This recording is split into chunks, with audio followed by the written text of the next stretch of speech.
एक गुरु और शिष्य जंगल से होते हुए अपने गांव जा रहे होते हैं। अंधेरा काफी हो चुका था। शिष्य ने अपने गुरु से कहा कि गुरु की काफी रात हो चुकी है, अगर आप कहे तो आज की रात यही आसपास के किसी गांव में गुजार ले। गुरु जी ने अपना सर हिलाया और वो आसपास के गांव में एक छोटे से घर के पास जाकर रुके। अब जैसे ही वहां गए तो गुरु जी के शिष्य ने दरवाजा ठकठकाया।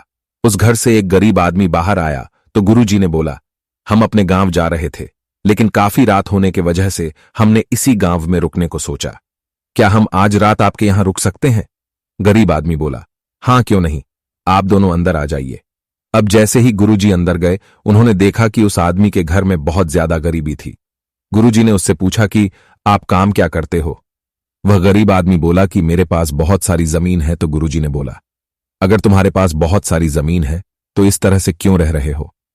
वह आदमी बोला, यह किसी काम की नहीं है।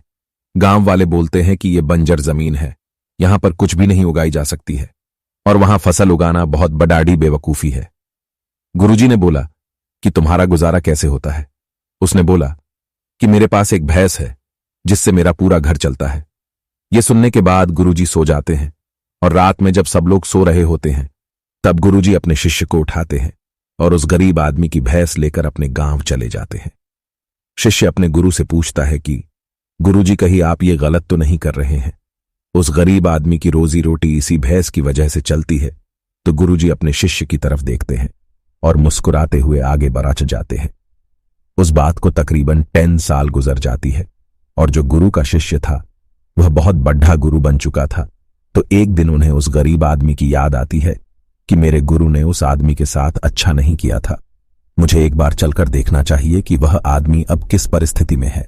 वह शिष्य उस गांव की तरफ जाता है और वहां जैसे ही पहुंचता है तो वह देखता है कि जहां पर उस गरीब आदमी का झोपड़ा था वहां पर एक बड़ा ही आलीशान महल बन चुका था और उस झोपड़ी के बाहर जो बंजर जमीन थी उस पर फल और फूलों के बगीचे थे। तभी उधर से उस घर का मालिक आता है। शिष्य उसे पहचान लेता है और उस आदमी को बोलता है, तुमने मुझे पहचाना? मैं अपने गुरुजी के साथ आया था, हमने एक रात के लिए आपके यहां रुके भी थे। वह आदमी उसे पहचान लेता है और बोलता है कि उस रात में आप कहां चले गए थे? और उस रात के बाद ही मेरी भैंस कहीं चली गई थी।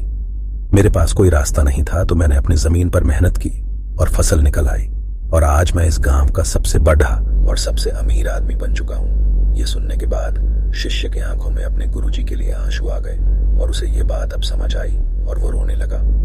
इस कहानी से हमें यह सीख मिलती है कि हमारे अंदर ऐसी बहुत सी टैलेंट छुपी हुई